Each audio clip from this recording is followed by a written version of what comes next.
হিমালয় কন্যা নেপাল প্রকৃতির এক অপরূপ স্বর্গভূমি।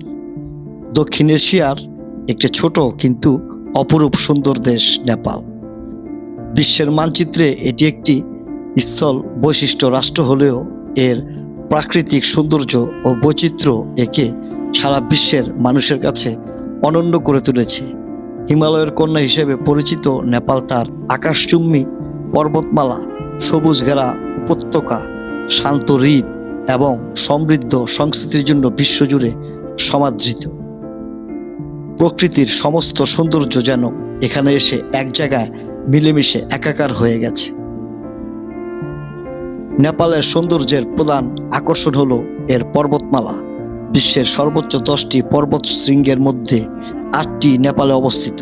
এর মধ্যে পৃথিবীর সর্বোচ্চ শৃঙ্গ মাউন্ট এভারেস্ট নেপালের অহংকার। ধবলগিরি, অন্নপূর্ণা, কাঞ্চনজঙ্ঘা এবং মাকালুয়ের মতো পর্বত শৃঙ্গগুলোর সারা বছর বরফের সাদা চাদরে ঢাকা থাকে। ভোরের আলো যখন এই বরফাবৃত শৃঙ্গগুলোতে পড়ে তখন এক অলৌকিক সোনালী আভায় চারপাশ জ্বলে ওঠে, যা দেখতে চোখ জুড়িয়ে যায়। নেপালের শহর এবং উপত্যকাগুলো প্রাকৃতিক ও সাংস্কৃতিক সৌন্দর্যের এক অপরূপ মিশ্রণ। নেপালের রাজধানী কাঠমান্ডু চারদিকে পাহাড় দিয়ে ঘেরা একটি সুন্দর উপত্যকা। এখানে রয়েছে প্রাচীন মন্দির, রাজপ্রাসাদ এবং ইউনেস্কো ওয়ার্ল্ড হেরিটেজ সাইট, যা শহরের সৌন্দর্যকে বহুগুণ বাড়িয়ে দিয়েছে। পোখরা, নেপালের সৌন্দর্যের রানী বলা হয় পোখরাকে।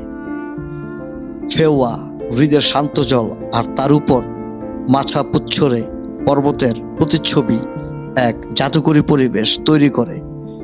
এখান থেকে অন্নপূর্ণা পর্বতশ্রেণীর দৃশ্য সরাসরি উপভোগ করা যায়। হ্রদ, নদী ও জলপ্রপাত নেপালের জলরাশি এর প্রকৃতিকে আরও সজীব করে তুলেছে। তিল হ্রদ বিশ্বের অন্যতম উঁচুতে অবস্থিত হ্রদ।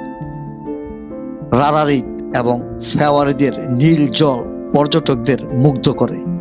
এছাড়া হিমবাহ থেকে উৎপন্ন হওয়া পাহাড়ি নদী যেমন কৌশি, গণ্ডকী ও কর্ণালী তীব্র গতিতে পাথুরে পথ বেয়ে নেমে আসে, যা দেখতে অত্যন্ত রোমাঞ্চকর।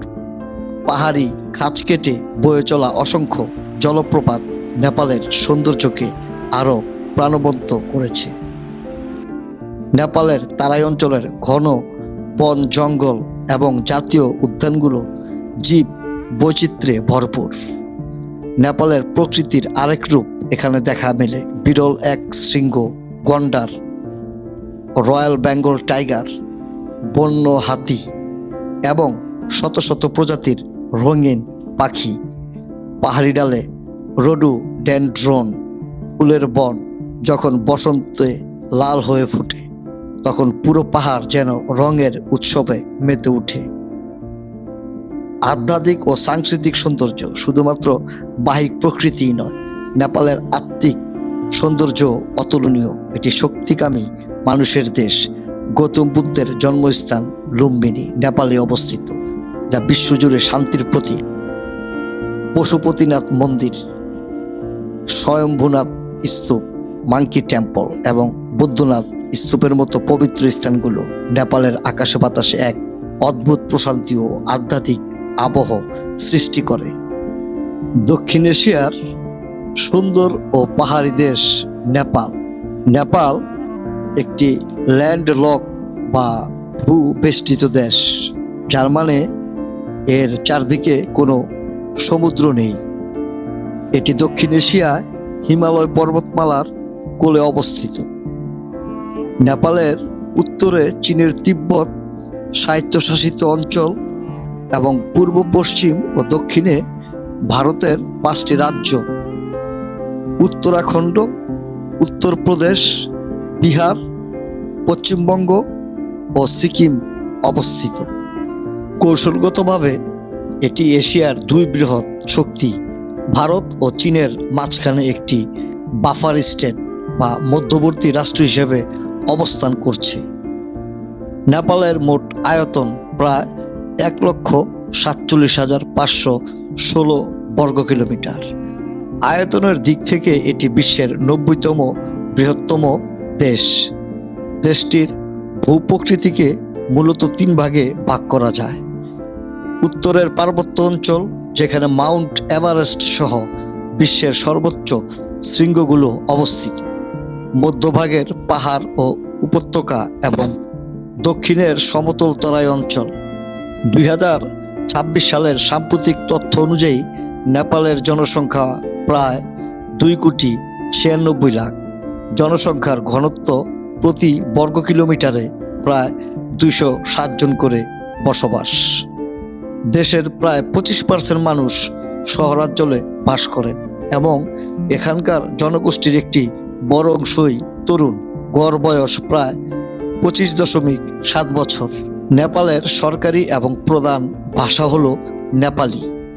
দেশের প্রায় 44.6% মানুষের মাতৃভাষা এটি। এটি দেবনাগরী লিপিতে লেখা হয়। সরকারি ভাষা ছাড়াও নেপালে 120টিরও বেশি আঞ্চলিক ও জাতিগত ভাষা রয়েছে। এর মধ্যে উল্লেখযোগ্য কয়েকটি ভাষা হলো মৈথিলি, ভোজপুরি, থারু, তামাং এবং নেওয়ারি।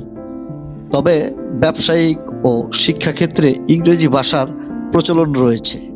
নেপালের অফিসিয়াল মুদ্রার নাম নেপালি রুপি।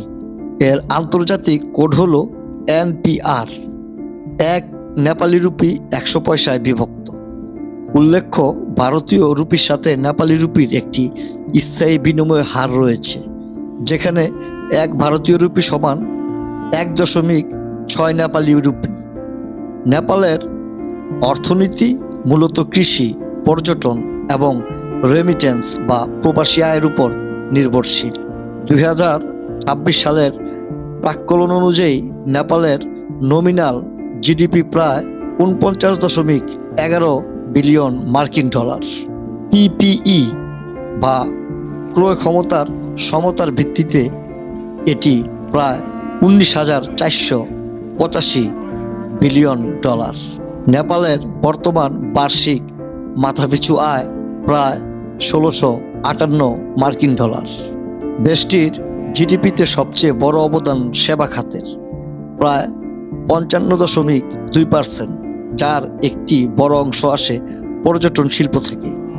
এরপরই রয়েছে কৃষিখাত, প্রায় 24%, যা দেশের সিংহভাগ মানুষের জীবিকার প্রধান উৎস। এছাড়া জলবিদ্যুৎ খাত নেপালের অর্থনীতিতে দ্রুত বড় অবদান রাখছে। বিশ্বের সর্বোচ্চ 10টি পর্বতশৃঙ্গের মধ্যে 8টি নেপালে অবস্থিত, যার মধ্যে 8,84,886 মিটার উচ্চতা বিশিষ্ট পৃথিবীর সর্বোচ্চ পর্বতশৃঙ্গ মাউন্ট এভারেস্ট অন্যতম। নেপাল হিমালয়ের কোলে গড়ে ওঠা এক বৈচিত্র্যময় দেশ। ভৌগোলিক অবস্থানের কারণে এখানকার মানুষের জীবনযাপন যেমন কঠিন, তেমনই তাদের সংস্কৃতি ও উৎসবের রঙে তা অনন্য। নেপালের জীবনযাত্রাকে প্রধানত 3টি অঞ্চলে ভাগ করা যায়: পর্বত, পাহাড় এবং তারাই সমতল ভূমি। দেশের প্রায় 60-70% মানুষ কৃষিকাজের উপর নির্ভরশীল। পাহাড়ের গায়ে ধাপ কেটে কেটে ধান, ভুট্টা ও আলু চাষ করা হয়। পাহাড়ি ও হিমালয় অঞ্চলে জীবন ধারণের জন্য ইয়াক, চমরি গাই, ভেড়া ও ছাগল পালন করা হয়। হিমালয় অঞ্চলের মানুষের, বিশেষ করে শেরপাদের জীবনযাত্রার একটি বড় অংশ জুড়ে রয়েছে পর্বতারোহণ এবং ট্রেকিং গাইড হিসেবে কাজ করা। নেপালের মানুষের দৈনন্দিন জীবনে ধর্ম একটি বিরাট ভূমিকা পালন করে। দেশের সংখ্যাগরিষ্ঠ মানুষ হিন্দু ও বৌদ্ধ ধর্মাবলম্বী। নেপালের সবচেয়ে বড় উৎসব দাসাইন এবং তিহার। এগুলো নেপালের সবচেয়ে বড় উৎসব, আমাদের দেশের দুর্গাপূজা ও দীপাবলির মতো। উৎসবের দিনগুলোতে পুরো পরিবার একসাথে হওয়া এবং আনন্দ করা তাদের জীবনের অন্যতম প্রধান অংশ। সহজ সরল ও অতিথি পরায়ণ মানসিকতা, নেপালিরা তাদের নম্রতা এবং অতিথি পরায়ণতার জন্য বিশ্বজুড়ে পরিচিত। তারা অতিথিদের দেবতা মনে করেন। পাহাড়ি অঞ্চলের কঠিন জীবন সংগ্রামের কারণে এখানকার মানুষের মধ্যে একে অপরকে সাহায্য করার এবং মিলেমিশে থাকার এক দারুণ সামাজিক বন্ধন দেখা যায়। নেপালিদের প্রধান এবং ঐতিহ্যবাহী খাবার হলো ডাল ভাত তরকারি। প্রায় প্রতিবেলায় তারা এটি খেয়ে থাকেন। এর সাথে থাকে আচার। এছাড়া পাহাড়ি অঞ্চলে তিব্বতী সংস্কৃতির প্রভাবে মোমো এবং থুকপা, এক ধরনের নুডলস স্যুপ, অত্যন্ত জনপ্রিয় খাবার, যা এখন পুরো নেপালেরই অন্যতম প্রধান খাবার হয়ে উঠেছে। পোশাক ও সংস্কৃতি। নেপালের বিভিন্ন জাতিগোষ্ঠীর নিজস্ব ঐতিহ্যবাহী পোশাক রয়েছে। তবে জাতীয় পোশাক হিসেবে পুরুষরা দাউরা, সুরওয়াল, এক ধরনের কুর্তা ও পায়জামা এবং মাথায় ঢাকা টুপি পরেন। নারীরা সাধারণত গুনিও চলো, শাড়ি ও ব্লাউজের মতো পোশাক পরেন। সংক্ষেপে বলতে গেলে নেপালের মানুষের জীবন একদিকে যেমন প্রকৃতির সাথে লড়াই করে টিকে থাকার, অন্যদিকে তেমনি উৎসব, গান ও সহজ সরল আনন্দের। আধুনিকতার ছোঁয়া লাগলেও তারা তাদের প্রাচীন সংস্কৃতি ও ঐতিহ্যকে খুব যত্ন করে টিকিয়ে রেখেছে। নেপালের সমাজ, সংস্কৃতি এবং আইনি অবস্থায় নারীদের খোলামেলা সম্পর্ক বা মুক্ত সম্পর্ক, ওপেন রিলেশনশিপ এবং লিভ ইন সম্পর্কের ধারণাটি একটি পরিবর্তনশীল ও জটিল বিষয়ের মধ্য দিয়ে যাচ্ছে। ঐতিহ্যগত হিন্দু ও বৌদ্ধ সংস্কৃতির প্রভাব এবং আধুনিক পশ্চিমা ভাবধারার মিশ্রণে নেপালি নারীদের সম্পর্কের ধরন ও স্বাধীনতা আগের চেয়ে অনেকখানি বদলেছে। ঐতিহ্যগতভাবে নেপালি সমাজ বেশ রক্ষণশীল এবং পিতৃতান্ত্রিক। অধিকাংশ পরিবারে এখনও প্রেম বা বিয়ে পরিবারের সম্মতিতে হয়ে থাকে। বিয়ের আগে যৌনতা বা একাধিক সঙ্গীর সাথে সম্পর্ক স্থাপনকে সামাজিকভাবে ভালো চোখে দেখা হয় না। কোনো নারী খোলামেলা বা একাধিক সম্পর্কে জড়ালে তাকে প্রায়ই সামাজিক সমালোচনা ও কলঙ্কের শিকার হতে হয়, যা একজন পুরুষের ক্ষেত্রে অনেক সময় কিছুটা শিথিল চোখে দেখা হয়। কাঠমান্ডু, মেলাঞ্জি বা পোখরার মতো আধুনিক ও উন্নত শহরগুলোতে পরিস্থিতির দ্রুত পরিবর্তন ঘটছে।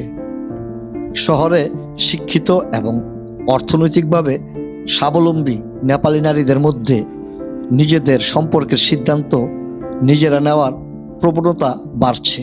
পশ্চিমা সংস্কৃতির প্রভাব, ইন্টারনেট, সামাজিক যোগাযোগ মাধ্যম এবং বৈশ্বিক সংস্কৃতির প্রভাবে তরুণ প্রজন্মের নারীরা সম্পর্কের ক্ষেত্রে আরও বেশি খোলামেলা। কেউ কেউ প্রথাগত বিয়ের বাঁধনে না জড়িয়ে লিভ ইন বা সহবাস সামাজিকভাবে খোলামেলা সম্পর্কে জড়াতে স্বাচ্ছন্দ্য বোধ করছেন। শহরাঞ্চলের মানুষ এখন অন্যের ব্যক্তিগত জীবন নিয়ে গ্রামীণ অঞ্চলের তুলনায় কম মাথা ঘামায়, যা নারীদের নিজেদের মতো করে জীবনযাপনের সুযোগ করে দিচ্ছে। নেপালের আইন নারীদের সম্পর্ক ও অধিকারের ক্ষেত্রে বেশ কিছু গুরুত্বপূর্ণ মোড় নিয়েছে। লিভ ইন সম্পর্কের স্বীকৃতি। নেপালের সুপ্রিম কোর্টের বিভিন্ন রায়ে লিভ ইন সম্পর্ককে সম্পূর্ণ অবৈধ বলা হয়নি। তবে যদি কোনো পুরুষ ও নারী দীর্ঘ সময় ধরে একসাথে স্বামী স্ত্রীর মতো বসবাস করেন, তবে নেপালি আইন অনুযায়ী স্বয়ংক্রিয়ভাবেই তা বিয়ে হিসেবে গণ্য হতে পারে। নারীদের অধিকার রক্ষা। যদি কোনো নারী লিভ ইন বা খোলামেলা সম্পর্কে থাকার পর প্রতারিত হন বা কোনো সন্তান জন্ম নেয়, তবে নেপালের আইন সেই নারীর অধিকার এবং সন্তানের আইনি স্বীকৃতি, যেমন বাবার সম্পত্তির অধিকার নিশ্চিত করবে। নেপালি নারীদের জন্য খোলামেলা সম্পর্কে জড়ানোর ক্ষেত্রে এখনও বেশ কিছু বড় চ্যালেঞ্জ রয়েছে। সমাজে পুরুষদের একাধিক সম্পর্ক বা খোলামেলা আচরণকে যেভাবে সহজে মেনে নেওয়া হয়, নারীদের ক্ষেত্রে তা হয় না। সমাজ ও পরিবারের প্রত্যাশা এবং নিজেদের আধুনিক জীবনযাত্রার চাহিদার মধ্যে ভারসাম্য বজায় রাখতে গিয়ে অনেক নারী তীব্র মানসিক চাপের সম্মুখীন হন। খোলামেলা সম্পর্কের সুযোগ নিয়ে অনেক সময় নারীদের ব্ল্যাকমেইল বা সাইবার বুলিংয়ের শিকার হতে হয়।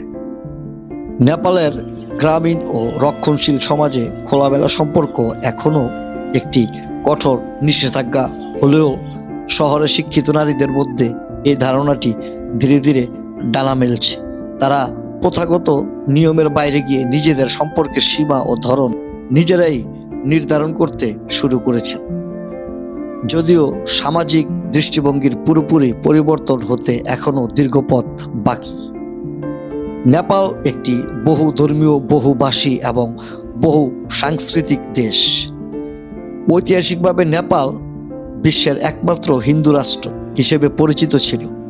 তবে 2008 সালে রাজতন্ত্রের অবসানের পর দেশটিকে একটি ধর্মনিরপেক্ষ রাষ্ট্র হিসেবে ঘোষণা করা হয়।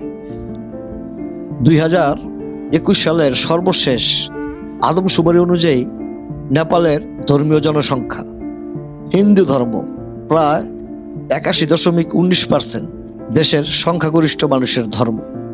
বৌদ্ধ ধর্ম প্রায় 8.21%, দ্বিতীয় বৃহত্তম ধর্ম, বিশেষ করে হিমালয় অঞ্চলের মানুষের মধ্যে জনপ্রিয়। ইসলাম ধর্ম প্রায় 5.9%, প্রধানত তরাই সমতল অঞ্চলে মুসলিম জনগোষ্ঠীর বসবাস।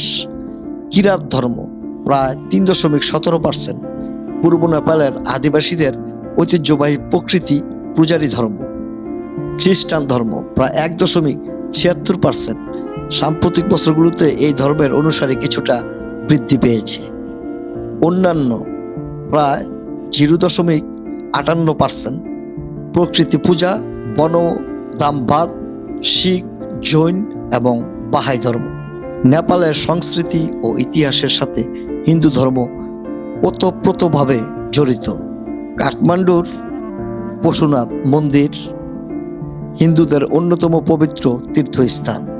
এছাড়া জনকপুরে রয়েছে দেবী সীতার জন্মস্থান। নেপালের হিন্দু ধর্মে ভারতীয় হিন্দু ধর্মের প্রভাব থাকলেও স্থানীয় সংস্কৃতি ও রীতিনীতির কারণে এর নিজস্ব একটি অনন্য রূপ রয়েছে।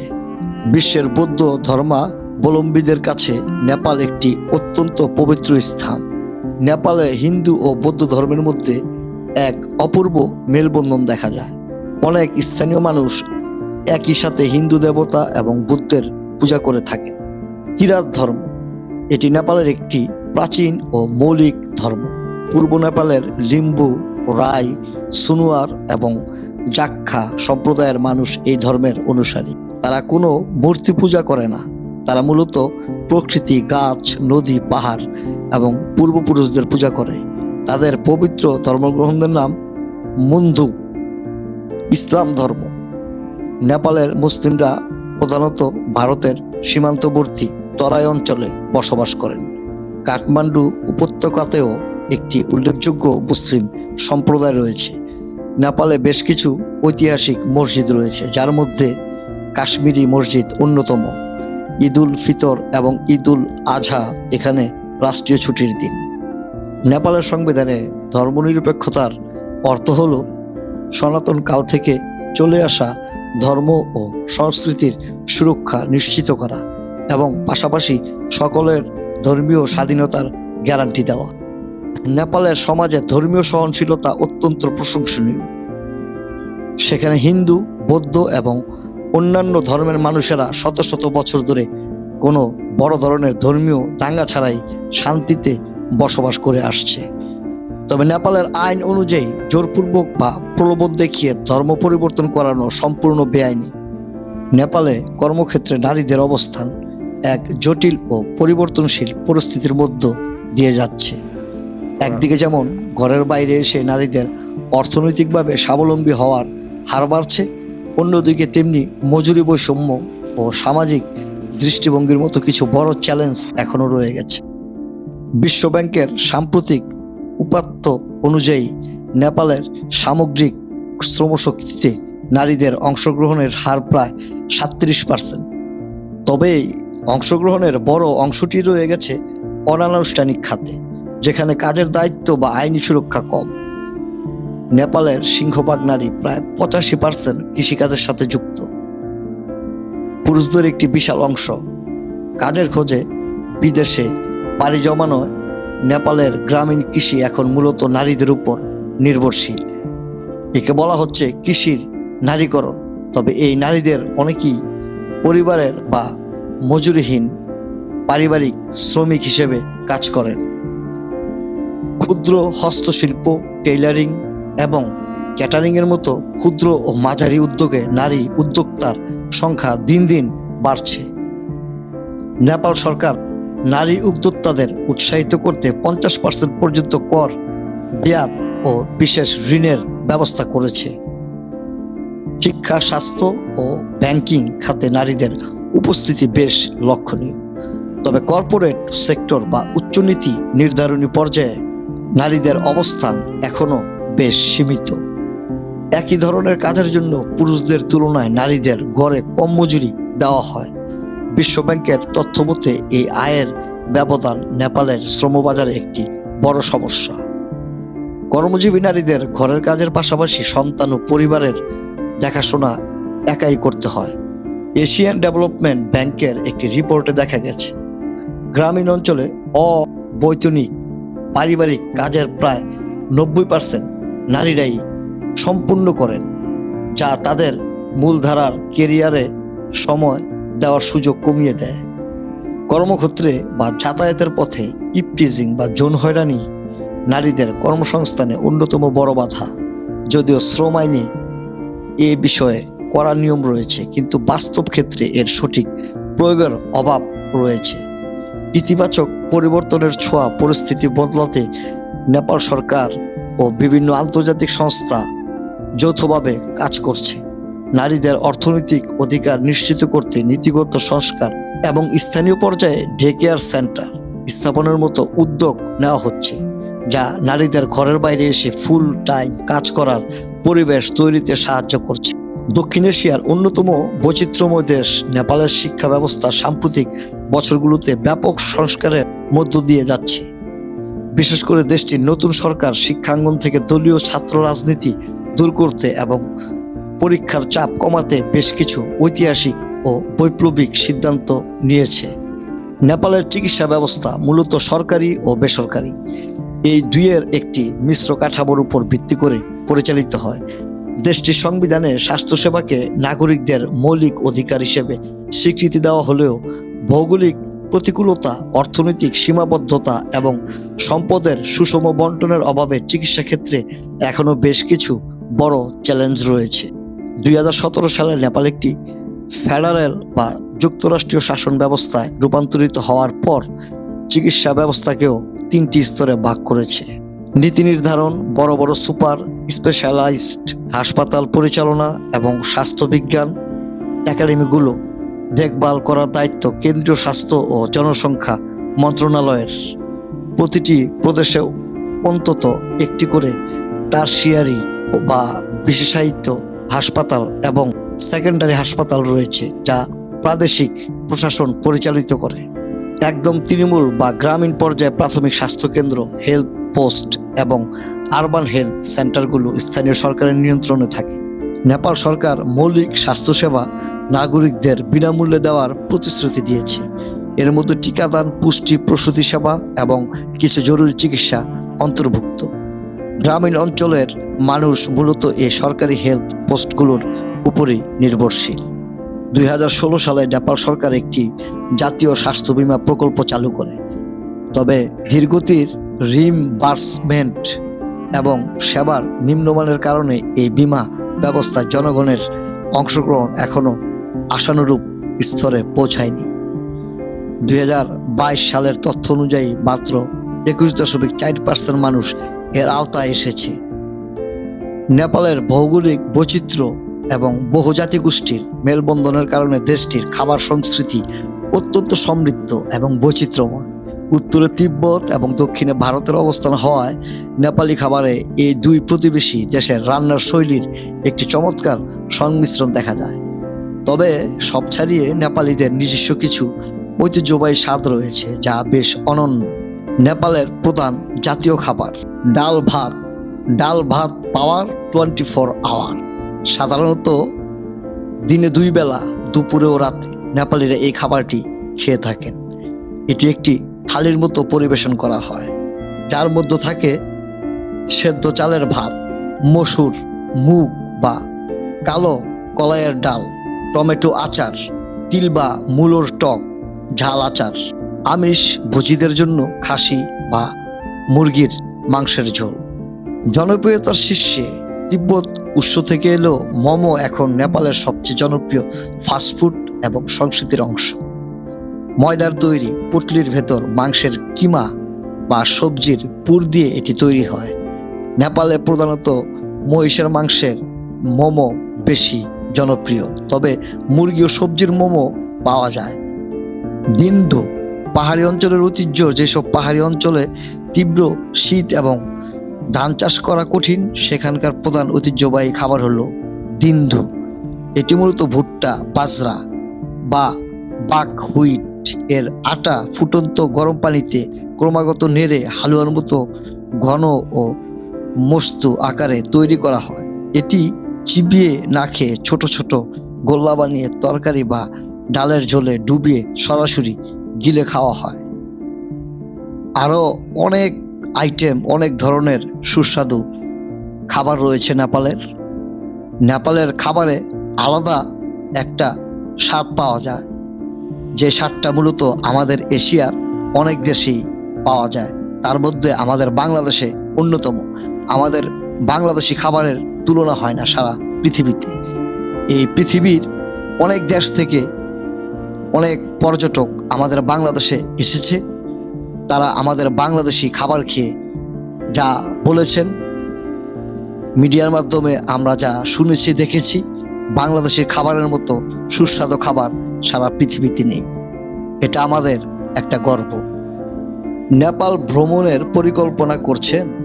হিমালয়ের দেশ নেপালে আপনার যাত্রা যেন নিরাপদ ও আনন্দদায়ক হয়, সেজন্য কিছু জরুরি তথ্য জেনে নিন। বাংলাদেশিদের জন্য নেপালে অন অ্যারাইভাল ভিসার সুবিধা রয়েছে। কাঠমান্ডুর ত্রিভুবন আন্তর্জাতিক বিমানবন্দরে নেমে এই ভিসা নিতে পারবেন। বছরে প্রথমবার ভ্রমণের জন্য বাংলাদেশিরা ভিসা ফ্রি ছাড়াই বিনামূল্যে 30 দিনের ভিসা পাবেন। তবে সার্কভুক্ত দেশের কোঠায় এই সুবিধা পেতে পাসপোর্ট ও জনপ্রিয় কাগজপত্র সাথে রাখুন। সচল পাসপোর্ট কমপক্ষে 6 মাসের মেয়াদ থাকতে হবে। পাসপোর্ট সাইজ ছবি, হোটেল বুকিংয়ের কপি এবং রিটার্ন এয়ার টিকিট। অর্থ কারেন্সি টাকা পয়সা। নেপালের মূল মুদ্রা হলো নেপালি রুপি। বাংলাদেশ থেকে যাওয়ার সময় পাসপোর্টে ডলার এন্ডোর্স করে নিয়ে যান এবং বিমানবন্দরে বা কাঠমান্ডুর থামেল এলাকার অনুমোদিত মানি এক্সচেঞ্জ থেকে তা রুপি করে নিন। কার্ড ও এটিএম। বড় হোটেল বা রেস্তোরাঁয় ক্রেডিট ডেবিট কার্ড চললেও লোকাল শপ বা ট্যাক্সিতে ক্যাশ টাকা প্রয়োজন, তাই সবসময় পর্যাপ্ত নেপালি রুপি সাথে রাখুন। যোগাযোগ ও ইন্টারনেট। সিম কার্ড। বিমানবন্দরে পর্যটকদের জন্য এনসেল বা নেপাল টেলিকম এনটিসি এর সিম কার্ড পাওয়া যায়। পাসপোর্ট ও 1 কপি ছবি দিয়ে খুব সহজেই সাশ্রয়ী মূল্যে ডাটা প্যাক সহ সিম কিনে নিতে পারবেন। যাতায়াত ও পরিবহন। ট্যাক্সি ভাড়া। কাঠমান্ডুতে ট্যাক্সিতে চড়ার আগে অবশ্যই ভাড়া দরদাম করে নেবেন, কারণ বেশিরভাগ সময় তারা মিটারে যেতে চায় না। পাঠাও ইনড্রাইভ অ্যাপ ব্যবহার করে সহজেই রাইড শেয়ারিং সেবা নিতে পারেন। দূরপাল্লার বাস। কাঠমান্ডু থেকে পোখরা বা চিতওয়ান যাওয়ার জন্য ট্যুরিস্ট বাস ব্যবহার করা সবচেয়ে নিরাপদ ও আরামদায়ক। আবহাওয়া ও পোশাক। পোশাকের প্রস্তুতি। নেপালের আবহাওয়া দ্রুত পরিবর্তন হয়। পাহাড়ি অঞ্চলে সন্ধ্যার পর বেশ ঠান্ডা পড়ে, তাই হালকা ও ভারী শীতের পোশাক, জ্যাকেট, উইন্ড ব্রেকার সাথে রাখুন। হাঁটার জুতো। নেপালে প্রচুর হাঁটতে হয়, তাই আরামদায়ক স্নিকার্স বা ট্রেকিং জুতো সাথে নেওয়া বাধ্যতামূলক। সবসময় বোতলজাত মিনারেল ওয়াটার পান করুন। রাস্তার খোলা খাবার এড়িয়ে চলাই ভালো।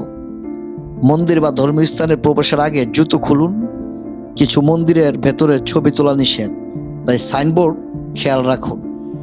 পাহাড়ি রাস্তায় যাতায়াতের সময় অনেকের বমি বা মাথা ঘুরাবার সমস্যা হয়, তাই এই সংক্রান্ত ওষুধ, গ্যাস্ট্রিকের ওষুধ, স্যালাইন এবং ব্যান্ড এইড সবসময় সাথে রাখুন। নেপালে কেনাকাটার সময় ভালো দরদাম করতে হয়। বিশেষ করে পর্যটন এলাকাগুলোয় প্রথম যে দাম চাবে তার চেয়ে অনেক কম দামে জিনিস কেনা সম্ভব। নেপালের পাহাড়ি রাস্তাগুলো বেশ সংকীর্ণ এবং আঁকাবাঁকা। বর্ষাকালে ভূমিধসের ঝুঁকি থাকে, তাই অভিজ্ঞ চালক ছাড়া গাড়ি ভাড়া করবেন না এবং রাতের বেলা পাহাড়ি রাস্তায় ভ্রমণ এড়িয়ে চলুন। পাহাড়ি এলাকায় আবহাওয়া দ্রুত পরিবর্তন হয়, যার ফলে অভ্যন্তরীণ ফ্লাইট প্রায় বিলম্বিত বা বাতিল হতে পারে। আপনার শিডিউলে 1-2 দিন অতিরিক্ত সময় হাতে রাখুন। পাহাড়ে যাওয়ার আগে আবহাওয়া বার্তা দেখে কোনো কিছু দেওয়া বা নেওয়ার সময় ডান হাত ব্যবহার করাকে নেপালি সংস্কৃতিতে ভদ্রতা মনে করা হয়। আইনি ও আর্থিক নিরাপত্তা। নেপালের সরকারের নিয়ম অনুযায়ী একা একা ট্রেকিং করা অনেক ক্ষেত্রে নিষিদ্ধ। সবসময় অনুমোদিত গাইড, TIMS কার্ড এবং লাইসেন্সধারী এজেন্সি ব্যবহার করুন। বড় নোট ভাঙাতে সমস্যা হতে পারে, তাই পর্যাপ্ত খুচরা টাকা সাথে রাখুন। বাংলাদেশি টাকা সরাসরি সব জায়গায় চলে না, তাই US ডলার বা ভারতীয় রুপি সাথে রাখতে পারেন। আপনার পাসপোর্ট, ভিসা ও ট্রাভেল ইন্স্যুরেন্সের কপি ব্যাগে এবং ইমেইলে আলাদাভাবে সংরক্ষণ করুন। ঢাকাস্থ নেপাল দূতাবাসে বা কাঠমান্ডুতে বাংলাদেশ দূতাবাসের জরুরি নম্বর ফোনে সেভ করে রাখুন। নেপালের স্থানীয় মানুষেরা সাধারণত খুবই অতিথিপরায়ণ এবং বন্ধুত্ব ভাবপূর্ণ হন। যে কোনো সমস্যা স্থানীয় পুলিশ বা ট্যুরিস্ট পুলিশের সহায়তা নিন। আপনার নেপাল ভ্রমণ নিরাপদ, সুন্দর ও রোমাঞ্চকর হোক। ধন্যবাদ প্রিয় দর্শক, পাশে থাকার জন্য। অবশ্যই আমার চ্যানেলটিকে সাবস্ক্রাইব করবেন, ভিডিওটি লাইক, কমেন্টস করবেন। সবার জন্য অনেক অনেক দোয়া, ভালোবাসা রইল। সবাই ভালো থাকবেন। আজকে নেপাল থেকে বিদায় নিচ্ছি।